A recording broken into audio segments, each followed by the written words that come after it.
Kung makikita ninyo, sobrang modern na ng ibang bansa.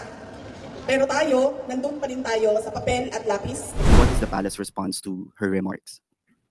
Binigyan po siya ng pagkakataon, pinagtiwalaan siya ng Pangulo since 2022 hanggang 2024 para maging DepEd Secretary. 2 taon halos na siya ay dapat nagtrabaho. Kung ano man ang kanyang nireklamo, dapat natupad na po sana niya ito sa kanyang panahon. Ang pagtitiwalang ito ay sa kanyang reklamo ngayon, nagre-reflect lamang na bilang siya ay naging DepEd Secretary ay a complete failure.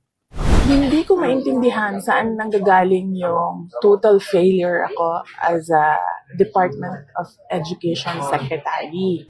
Muli, ghost students. Lahat yan, panahon mo eh. Di ba? Ba't hindi mo naayos? Dapat kung meron kang vision para sa ikagaganda ng edukasyon, no? Ng mga kabataan natin, dapat in 2 years may nagbago. Hindi eh. Di ba? Oh. Hindi ka nga, ito no, tingnan ko na lang ito mga klira. Did the VP Sara-led DepEd mislead COA into believing it funded AFP Youth Summits? 15 million to. O sige, dito na lang tayo magkwentuhan mga kaklir. Sige.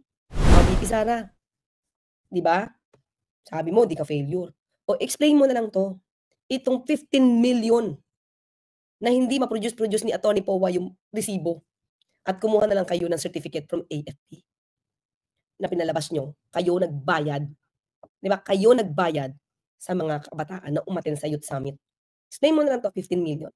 Kung di ka talaga failure. Di ba? Oh. Yes, yan ang style ni VP Sara. Pag nasusukol, siya unang gagawa eh. Ito yan eh. Siya yung unang gagawa ng issue. Di ba? Wala man tayong pinag-uusapan sa edukasyon at that time. Bigla niya sinama-sama Isog Kuwait tungkol sa edukasyon. Kulang ang modernisasyon. Saan ba nag-start ito? 6 years sa tatay niya. 6 years. Tapos, sinundan mo pa.